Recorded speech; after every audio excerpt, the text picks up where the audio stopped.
യുവതിയുടെ ശരീരത്തിൽ അമിതമായി വളർന്ന പിത്താശയം താക്കോൽ ദ്വാര ശസ്ത്രക്രിയയിലൂടെ നീക്കം ചെയ്ത് തിരൂർ ശിഹാബ് തങ്ങൾ ആശുപത്രിയിലെ ഡോക്ടർമാർ. സാധാരണ കണ്ടുവരാറുള്ളതിന്റെ മൂന്നിരട്ടിയിലധികം വളർന്ന പിത്താശയമാണ് അതിവിദഗ്ധമായി നീക്കം ചെയ്തത്. വയറുവേദനയെ തുടർന്ന് ആശുപത്രിയിൽ ചികിത്സ തേടിയെത്തിയ യുവതിയുടെ പിത്താശയമാണ് ഡോക്ടർമാരെ പോലും അമ്പരപ്പിച്ച വിധം വളർന്നിരുന്നത്. 16 സെന്റിമീറ്റർ വലുപ്പത്തിലേക്ക് പിത്താശയം മാറിയിരുന്നു. ഒന്നിലധികം വലിയ കല്ലുകൾ അടഞ്ഞ് അവയവം ദുർബലവും വളഞ്ഞതുമായ ഘടനയിലായിരുന്നു. അതോടെ പിത്താശയനാളം, രക്തക്കുഴലുകൾ തുടങ്ങിയ നിർണായക ഘടകങ്ങളെ മറയ്ക്കാനുള്ള സാധ്യത ശസ്ത്രക്രിയയുടെ സങ്കീർണതയെ വർദ്ധിപ്പിച്ചു.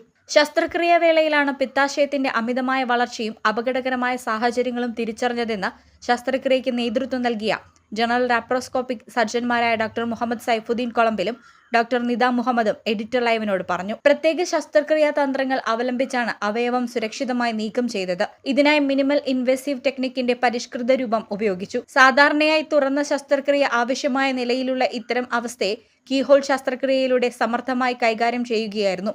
അപകടാവസ്ഥയിലുള്ള രോഗിയുടെ 16 സെന്റിമീറ്റർ വലിപ്പമുള്ള പിത്താശയം ലാപ്രോസ്കോപ്പിക് സർജറിയിലൂടെ നീക്കം ചെയ്തത് അപൂർവ സംഭവമാണ്. തിരൂർ സ്വദേശിനിയായ 39-കാരി വയറുവേദനയെ തുടർന്നായിരുന്നു ആശുപത്രിയിൽ ചികിത്സ തേടിയത്. മറ്റു പല ആശുപത്രികളിലും ചികിത്സ നടത്തിയിട്ടും ഭേദമാകാതെ വന്നതോടെയായിരുന്നു ശിഹാബ് തങ്ങൾ ആശുപത്രിയിൽ ചികിത്സ തേടിയത്. സാധാരണ വയറുവേദന എന്ന നിലയിലായിരുന്നു ഇതുവരെ ചികിത്സ ലഭിച്ചത്.